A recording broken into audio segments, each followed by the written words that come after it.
He was just trying to back his car out of a driveway in the mountains when the headlights lit up something that, by all normal rules, simply shouldn't exist.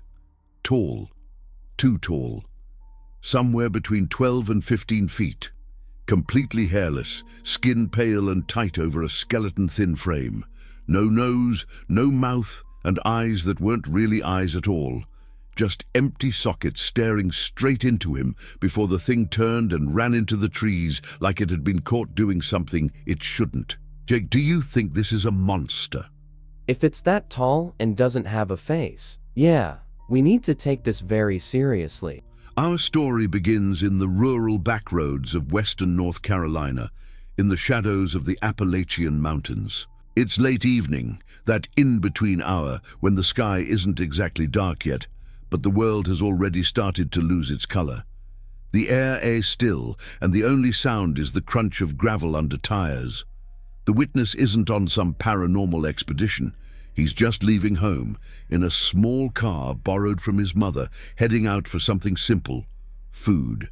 His house sits beside a small field, a patch of open land bordered by a thin line of trees that look harmless in the daylight, and like a wall of black teeth at night.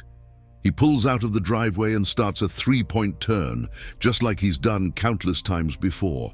Reverse, turn the wheel, shift into drive, the kind of movement you'd never remember on a normal night. But this night isn't normal. As the car swings around, the headlights swing with it, sweeping across the field, the ditch, the tree line. And that's when he sees it. Standing there, caught in the full glare of the headlights, is a figure that looks like a human pulled out like taffy and stripped of every feature that makes us recognizable. A humanoid shape, yes, but towering, between 3.6 and 4.5 meters tall, 12 to 15 feet, way beyond the limits of any ordinary human body. Its arms and legs are wrong, too long, thin, almost stick-like, but with a weight and mass that suggests strength. The torso is narrow, emaciated, like something starved or never meant to exist under daylight. The entire figure is bald. No hair, no fur, no clothing, just bare, pale flesh. And then there's the head. The witness describes it as having no nose, no mouth, nothing that you would call a face. Just smooth expanses of skin, broken only by two dark voids where the eyes should be. Not glowing, not animalistic, just empty. Sockets, two hollow, lightless hollows staring directly into the car. For a moment, neither of them moves. The witness is frozen, hands gripping the steering wheel, breath caught somewhere in his chest. The creature is perfectly still, like it's been surprised, like it didn't expect to be seen. That moment of eye contact is important. Whatever this thing is, it knows it's been watched. Predators look, prey hides. This one reacts. Because then, as if some invisible alarm has gone off, the creature turns. It doesn't shuffle or stumble. It bolts. The witness watches as this impossible figure pivots with speed that doesn't match its size, those long arms and legs suddenly moving in a blur. It sprints toward the tree line and vanishes into the darkness beyond the reach of the headlights, swallowed by the forest in a matter of seconds. And that's when instinct takes over. The witness slams his foot on the gas. He doesn't try to film it. He doesn't get out to investigate. He doesn't do anything except escape. Every cell in his body screams the same message: get away, now. He drives off, heart pounding, mind racing. The road that he's traveled his entire life feels different now, like something is pacing just beyond the beams of the headlights, running parallel, unseen. He doesn't go back to check tracks in the field. He doesn't circle around the property. He doesn't stop the car again until he's far away from that driveway, that field, that thin line of trees where something too tall and too wrong just stood and watched him.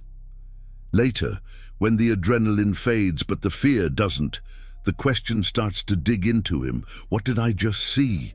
He replays every detail in his head: the height, the blank face, the long limbs, the empty sockets, the way it reacted the moment it realized it had been seen. Not curious, not confused, just gone. Like something that had been caught somewhere it wasn't supposed to be. That behavior is telling. It wasn't trying to attack him. It wasn't trying to interact. It was trying not to be noticed. But when the headlights pinned it down, it ran like its entire existence depended on disappearing. When he finally shares his story online, he finds something he didn't expect. He's not alone. Other people, in other states, in other years, describe similar beings.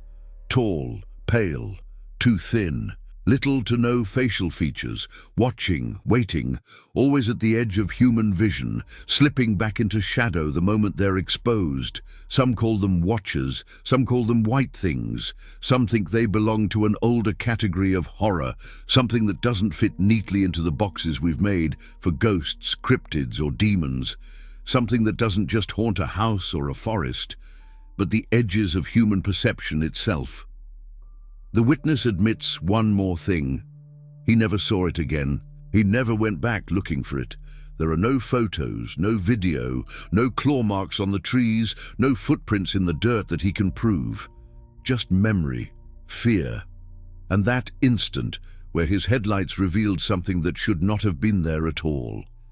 So we're left with a simple scene, a rural house in the mountains, a small field beside a driveway, headlights sweeping across a quiet night, and a figure, taller than any human, hairless, faceless, caught for a heartbeat before it vanishes. One sighting can be dismissed as a mistake, but when the same shape, the same height, the same hollow face starts appearing in different states, different decades, that's when you stop asking, did he imagine it, and start asking, what is repeating itself?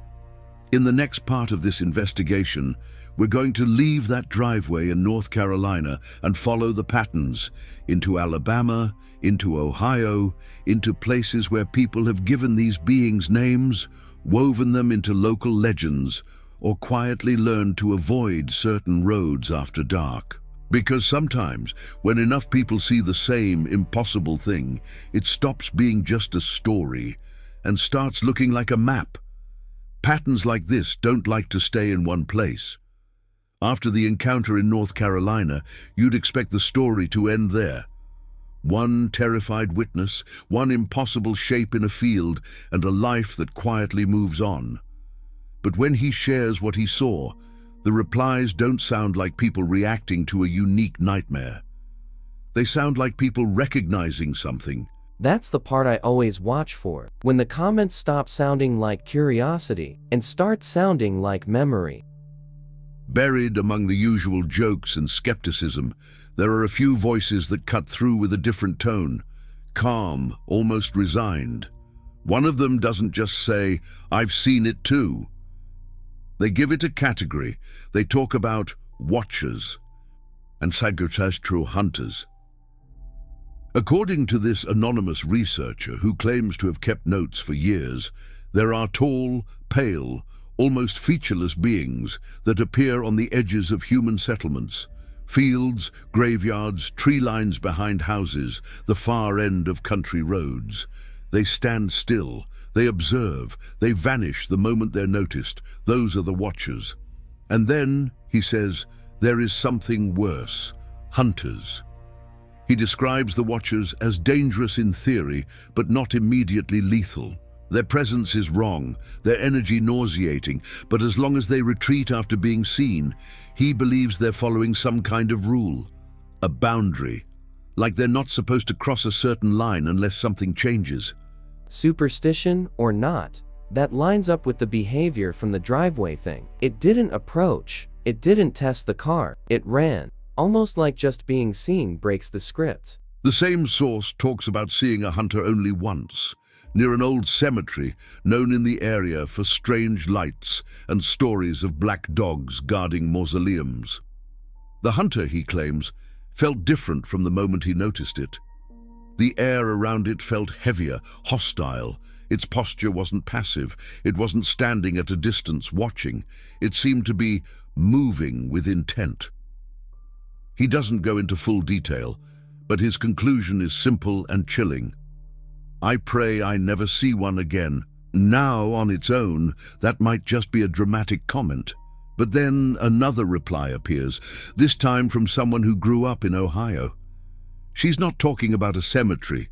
She's talking about a regular night, a walk home from a friend's house along a familiar street, the kind of route you take so many times it becomes automatic. It's late, but not too late. Quiet, but not dead. Lights in a few windows, the distant sound of a TV. The world feels normal, until she sees movement behind the trees. At first, she thinks it's a tall man. That's the closest her brain can manage in those first seconds. A tall man walking behind the line of trees that separates 1 yard from the next. But as she keeps walking, the scale shifts and the illusion falls apart. It's not tall, it's wrong. She realizes the top of the thing's head is far above the fence line. It moves with a strange, deliberate slowness, like it's trying not to draw attention. She can't make out clothes. No clear face. Just a pale, narrow form, keeping pace with her from behind the trunks. Every instinct tells her not to look, just keep walking. Don't react. But when she reaches a large pine tree and passes it, curiosity and fear win.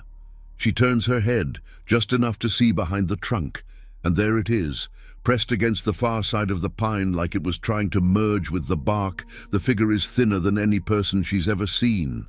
Arms and legs like white branches. Skin so pale it almost reflects the faint light from the houses. The torso is elongated, ribs visible beneath the surface. The face isn't really a face. Like the North Carolina witness, she can't pick out a mouth or a clear nose, just a smooth, almost unfinished shape with dark smudged hollows where eyes should be. 2 stains of darkness sunk deep into a featureless head, fixed on her. For a heartbeat, they lock onto each other. Same pattern. It's not roaming around randomly. It's pressed against a tree, using cover, watching. That's not curiosity. That's intent. She says that in that moment she feels something she struggles to describe. Not just fear, but a kind of bone-deep awareness that she has made a mistake. She has looked at something that desperately didn't want to be fully seen, and that's when it moves. The figure doesn't turn and run upright like a person. It drops. In one fluid, nightmarish motion, it collapses down onto all fours, long limbs snapping into a grotesque animal stance, and then it sprints. Not toward her, past the houses, along the line of backyards, toward a distant row of trees behind the neighborhood.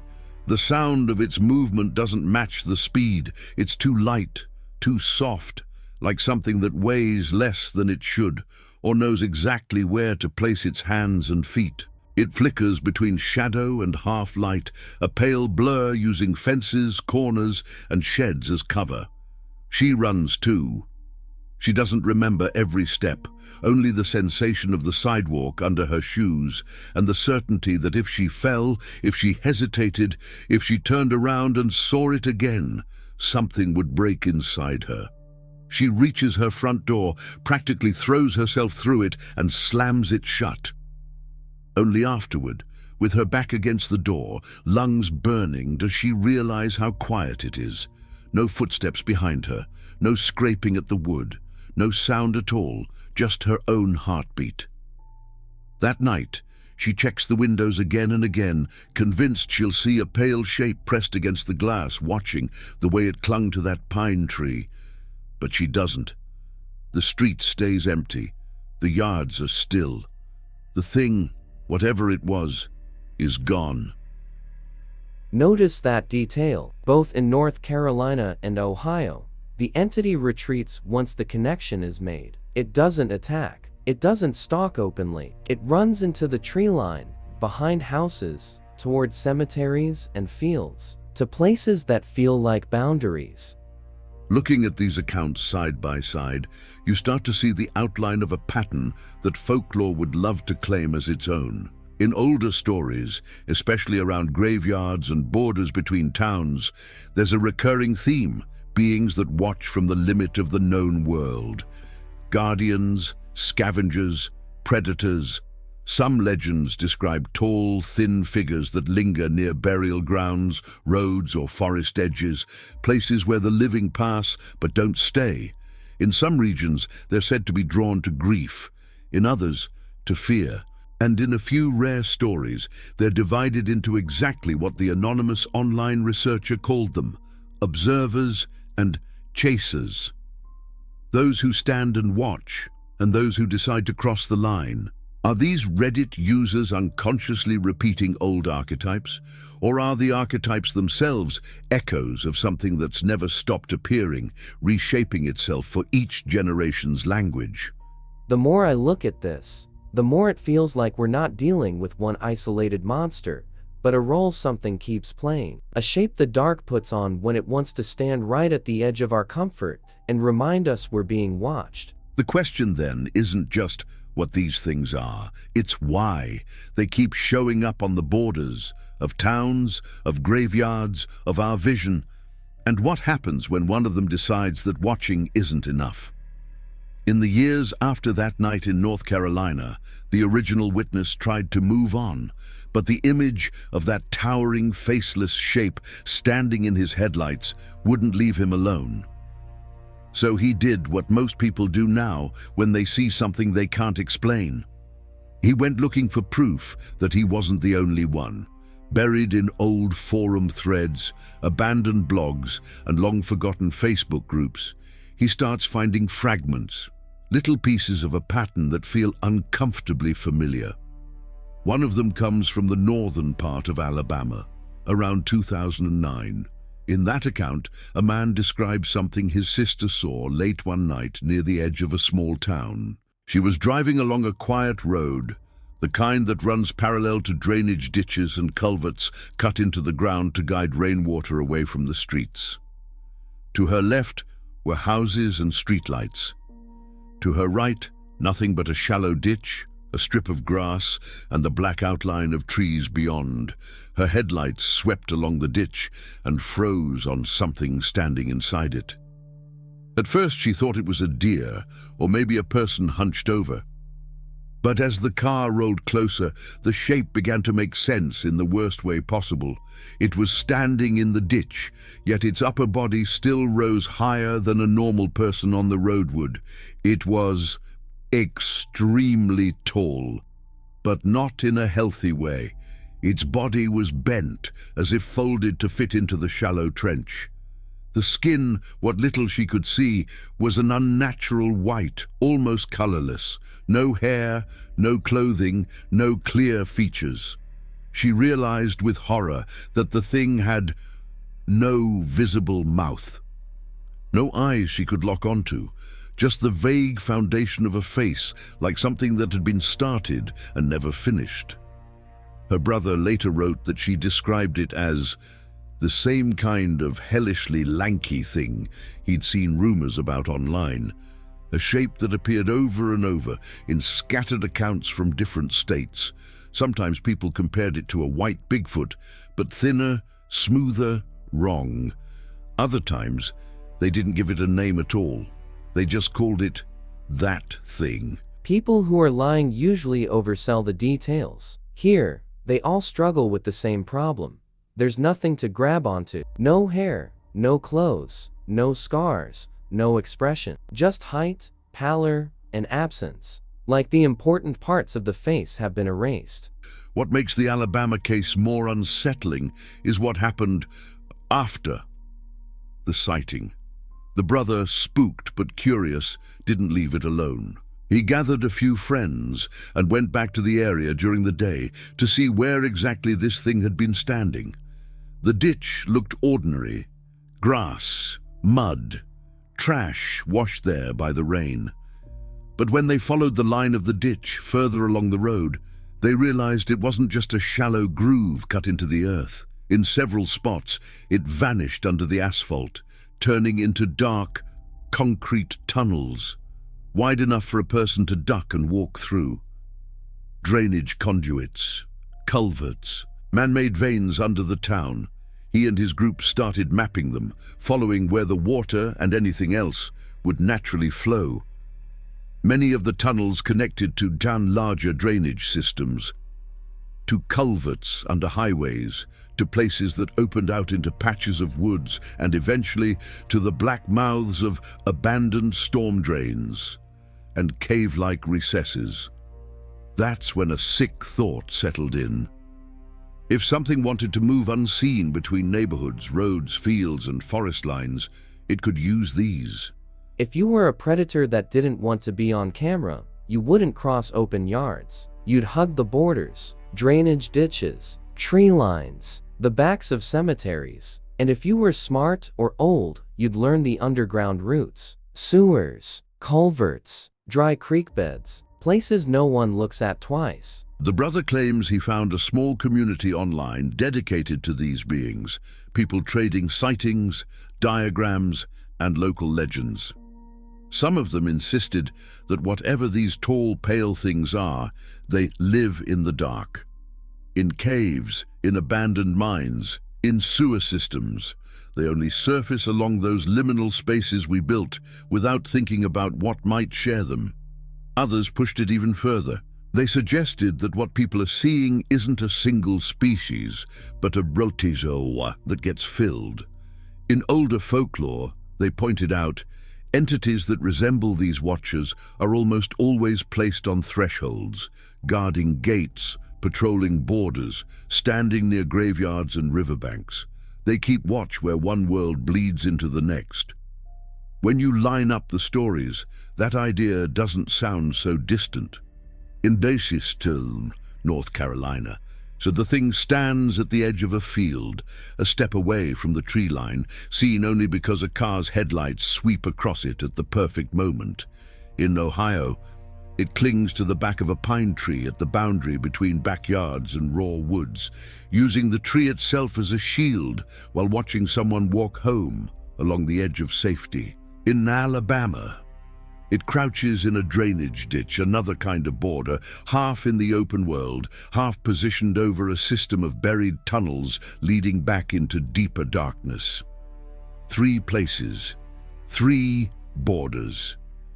3 moments where an ordinary human life brushed against something that seemed to be studying the edge. If we take the superstition seriously for a second, the pattern makes a kind of predatory sense. You don't go where people live. You go where they pass. Roads, paths, fences, ditches. You wait there and watch. For what? We still don't know. The deeper you go into accounts like these, the more the terminology from that anonymous researcher starts to feel less like a dramatic flourish and more like an attempt to impose order on chaos. Watchers. Tall, pale, almost faceless, seen standing or pressing against trees, ditches, graveyard walls. Their immediate reaction to being noticed is to withdraw, to flee to the tree line, to the drainage tunnels, to the spaces where light doesn't reach. Hunters. Rarely seen, but remembered with a different flavor of fear. They don't just observe, they move with purpose, they close distance, they do not always retreat. In most of the stories connected to this particular shape, the bald, towering, featureless humanoid, the creature behaves like a watcher. It runs when exposed. It hides. It uses speed and unnatural posture, dropping to all fours, bending in ways a human body shouldn't, to disappear into structures we built and then stopped thinking about. Maybe that's why there are so few photographs, Jake suggests. Not because nothing's there, but because whatever is there is built around the idea of never being seen long enough to be captured. The folklore version says that seeing certain beings breaks a rule. Once eye contact happens, both sides have to respond. You run, it retreats. The balance is restored. But if that rule ever fails, if you freeze, or it doesn't turn away, that's when a watcher becomes something else. So was the North Carolina witness lucky? He didn't get out of the car.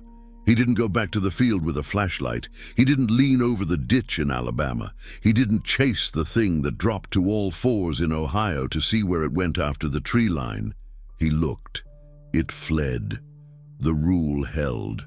What we're left with is a constellation of moments, Headlights on a rural driveway, the hush of a neighborhood sidewalk at night, the silent mouth of a storm drain in the south.